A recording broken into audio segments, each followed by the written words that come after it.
This is the Samsung Galaxy Z Flip 5 disassembly. If you're interested in seeing more videos like this, make sure you subscribe and click on the notification bell so you'll be notified once I upload a new video. And if you need any tools, there are links in the description.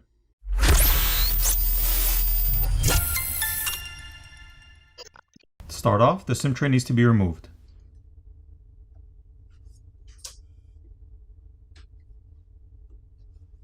Here's a better look at that. Now heat needs to be applied to the outer screen and bottom glass to loosen up the adhesive underneath, and then a pry tool can be used to pry them off.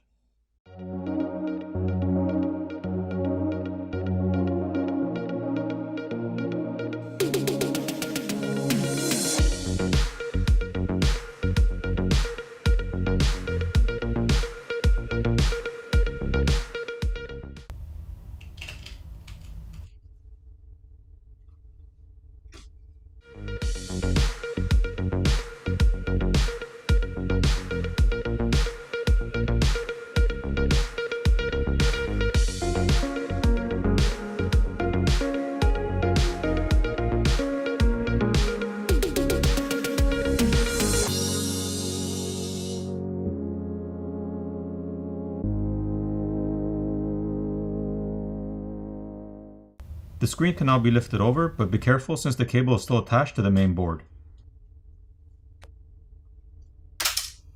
Once the plastic cover over the connector has been removed, the cable can be disconnected. On the other side of the back plate or back glass, there is graphite film to help transfer heat. On the back of the outer screen, there is some more graphite film to help transfer heat, as well as copper tape behind the screen. The glass camera lens covers can be replaced by applying heat and prying them off, so you won't need to take apart the phone to replace those. There are 16 Phillips screws which need to be removed.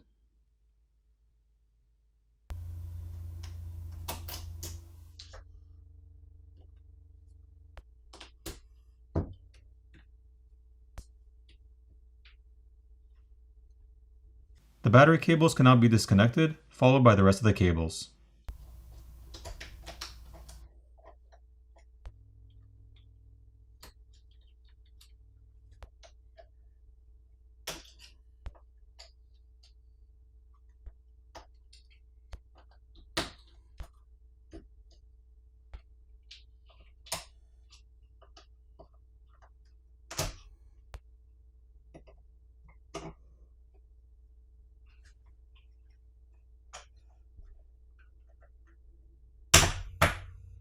Here's a better look at the plastic cover with the LED flash cable on it.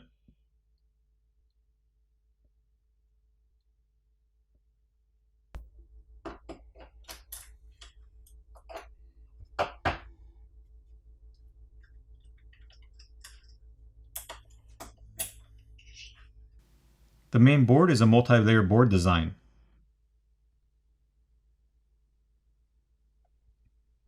There's a 12 megapixel main and ultra-wide lens. The main camera is the only one with OIS or optical image stabilization.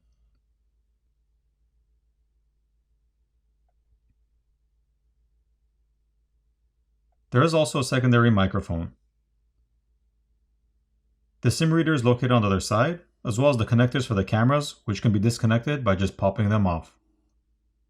The proximity sensor is located here, and there is a graphite pad on the back shields to help transfer heat. Once the graphite pad has been peeled back, we can see a thermal pad which sits on top of the RAM and processor. There are some more thermal pads on top of this battery to help transfer heat. And to remove this battery, there's a pull pouch provided to help you pry the battery off.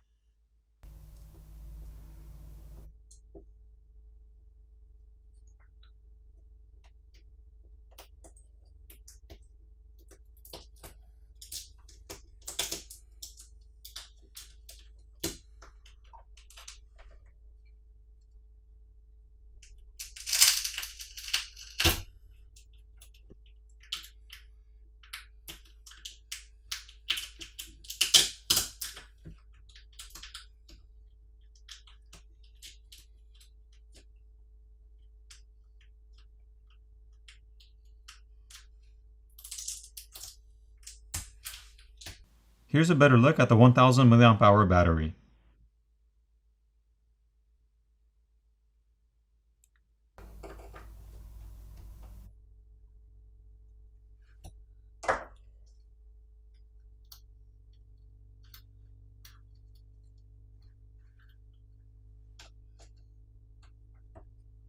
This is the 5G millimeter wave antenna.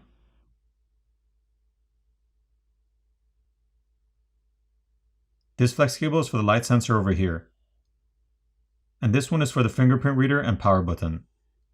If you want to remove that, you need to lift up and remove the rubber gasket from inside of the slot in the frame.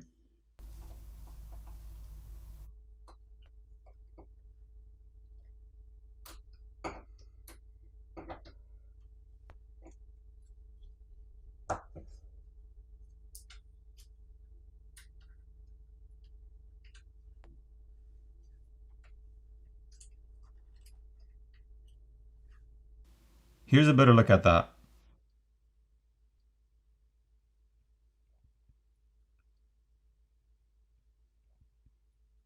There's a 3D layer of graphite underneath the motherboard to help transfer heat, and the 10 megapixel front facing camera is glued in place with a cure in place gasket.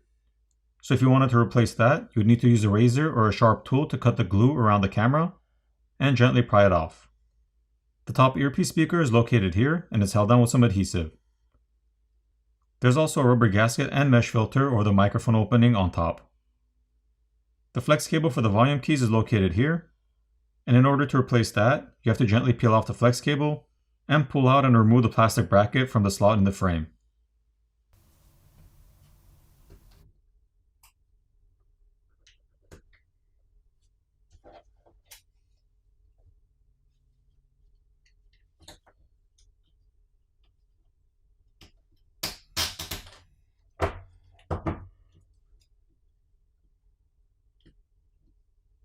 Here's a look at the wireless charging coil and NFC antenna.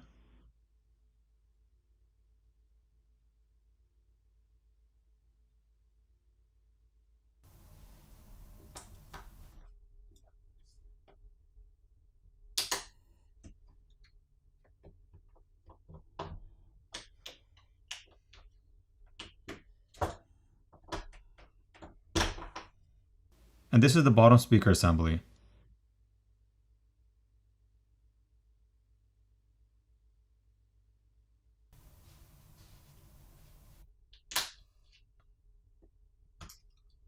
If you needed to replace the inner folding screen, you'd have to remove the back glass, the screws on the bottom cover and speaker assembly, and remove the cover and speaker assembly themselves. Disconnect the battery cable, remove the wireless charging coil, and then disconnect this flex cable which connects the screen cable to the main board. At which point you'd be able to peel off the screen cable from the frame. You'd then have to flip the phone over, and then you'd heat up and pry off the plastic border, as well as heat up the folding screen and pry the folding screen off. Next, you'd apply new adhesive and reapply the new screen, making sure you run the flex cable back to the opening in the mid-frame and reassemble the phone. To remove the battery on the bottom, there's also another pull pouch provided to help you pry it off.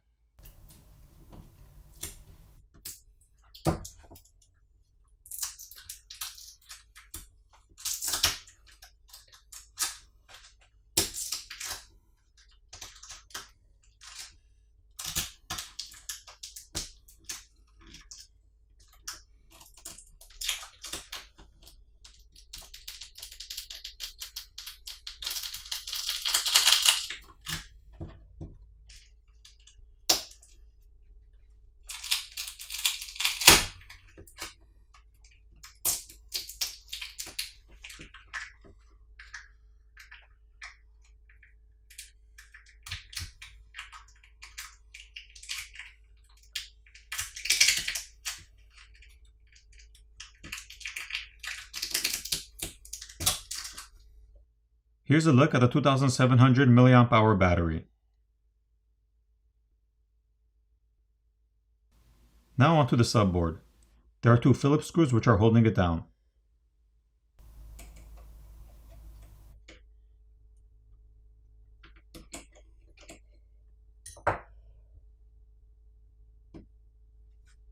There's a red rubber gasket around the charger port, and the primary microphone is located over here. Here's a look at the other side of the subboard. There's another rubber gasket and mesh filter over the microphone opening on the bottom, and it's seated above the hole or opening on the frame. So if you happen to accidentally put the SIM ejector tool in the wrong hole, you won't damage it. Now there is a second hole next to the primary hole for the microphone, And I'm not sure if that's just a secondary hole or channel, just in case the first one gets clogged, but that's just my guess. The vibrator motor is located on the bottom as well, and it's held down with some adhesive. The flex cable which connects the bottom assembly to the top assembly is held in place with a cure-in-place gasket. So it's pretty much sealed on both sides to help prevent dust, debris, or water from getting inside. I'm not going to pry off the folding screen since I don't want to risk damaging it. There's a high chance of damaging the folding screen when prying it off, and you'd need to reapply the original pre-cut adhesive for the folding screen on the inside to hold it in place properly, so when folding the screen it doesn't crack or get damaged.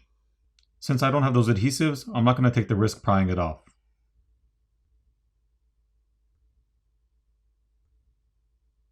For the repairability score on this phone, I give it a 7.5 out of 10. Now it's time to reassemble the phone.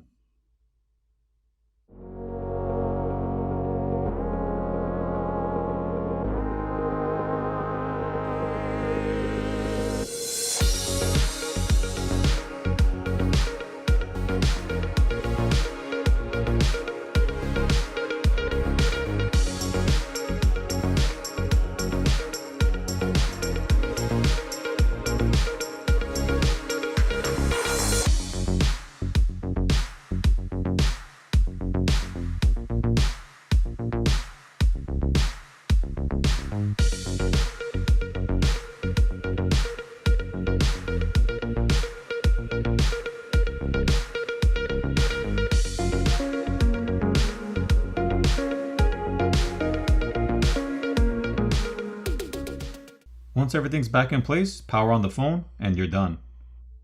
I hope you enjoyed this video, and I'll see you in the next one.